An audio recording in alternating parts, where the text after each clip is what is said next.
Peacemaker's season finale has dropped, so let's talk about it. Did James Gunn really overhype this episode, or did the episode actually deliver?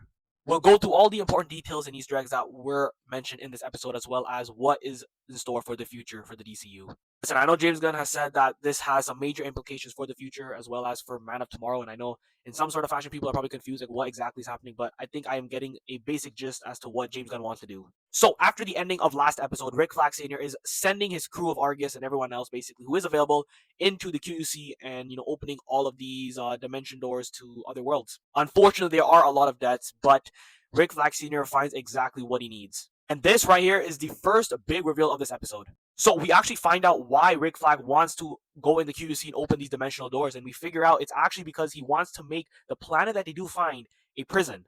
So essentially, any metahuman that gets put into this planet, they won't be able to ever come back because, of course, it's open to the QUC and they have access to the doors. And they name drop the planet Salvation.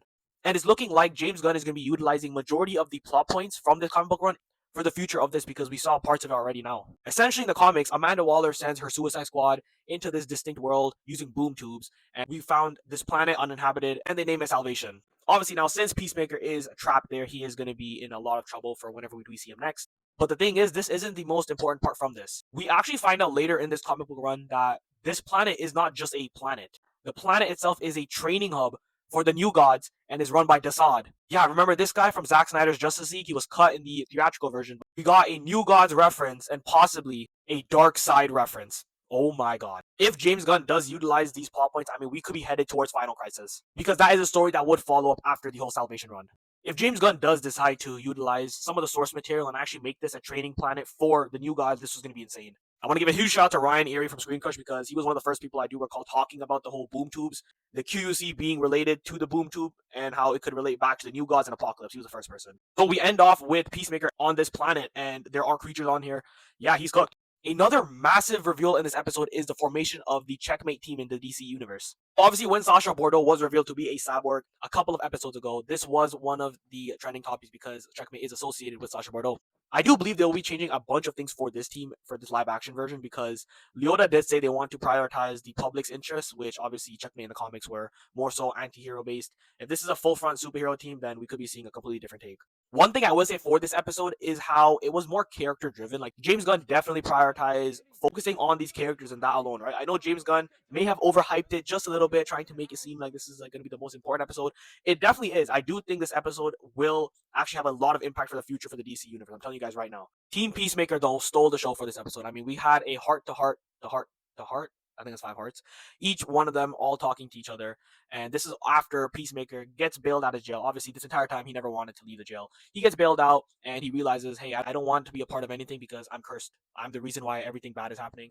But Team Peacemaker lets him know that that's not the case. You got to stop thinking like this. And the only reason Chris actually goes back to normal and is okay with everything is when he talks to Harcourt and Harcourt lets him know that the moment that they had on the boat actually did mean something to her.